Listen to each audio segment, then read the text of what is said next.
Samsung's latest book-style foldable phone, the Galaxy Z Fold 5, has made headlines for its thinner design, which includes a hinge that lets the phone fold completely flat. But its key accessory, the Galaxy Z Fold 5 S Pen Fold Edition, has shed some weight too. One of the upgrades we had hoped the Samsung's Fold 5 would include is a dedicated slot for the S Pen. The idea being that you can slip the stylus inside the phone like the Galaxy S23 Ultra style, rather than having to use a case that costs $99. During a press roundtable in Seoul, South Korea, Samsung said that the stylus radius dropped from 7.4mm to 4.35mm, which is nearly the same size as the S23 Ultra's S Pen.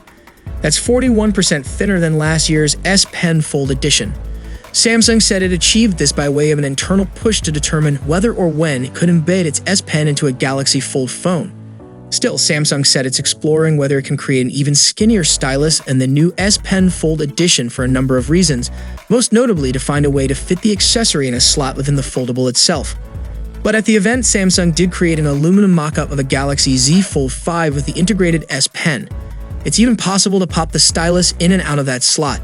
But this mock-up is reportedly one of many Samsung created during the Z Fold 5's development, and by the end it opted for a design virtually identical to the Z Fold 4. Albeit with a Flex Hinge that slimmed down the design and closed all gaps. According to Samsung head of MX Design Hubert Lee, Samsung didn't offer a built-in S Pen because there's a lot to consider. You can't just stick a pen in there. If you stick in a pen, then there are other cost consequences. For now, we decided not to have the pen in the fold. They further said that every millimeter, every gram matters. Neither of which are particularly definitive answers and are open to speculation and interpretation. Those consequences are probably the weight, thickness, and battery life of the device. All would change with a pen tumbled into the body. The phone might get thicker. It could be a little heavier, and you definitely lose some battery capacity.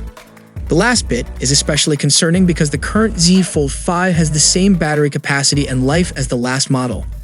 It really can't afford to lose a few hours of performance to an integrated S Pen. For its latest Z Fold 5, the team went through countless prototypes and showed many of them in their mock design studio. Along with the pen, Samsung considered a wide variety of aspect ratios for the Z Fold 5, including some that made the cover screen look considerably wider and, yes, more like a Google Pixel Fold. Samsung's design team stuck with a relatively narrow form factor because they believe it offers the best usability and grip and portability. That Samsung looked into those other ratios makes me wonder if we'll see a change in the not-too-distant future. When Samsung was the only big-name foldable game in town, it could afford to tell consumers what their foldable experience should be like. Now that consumers have seen the well-reviewed Pixel Fold, and Samsung may have to take a second look at those aspect ratio studies when it comes time to design the Galaxy Z Fold 6. So what are your thoughts on Samsung's latest Z Fold lineup?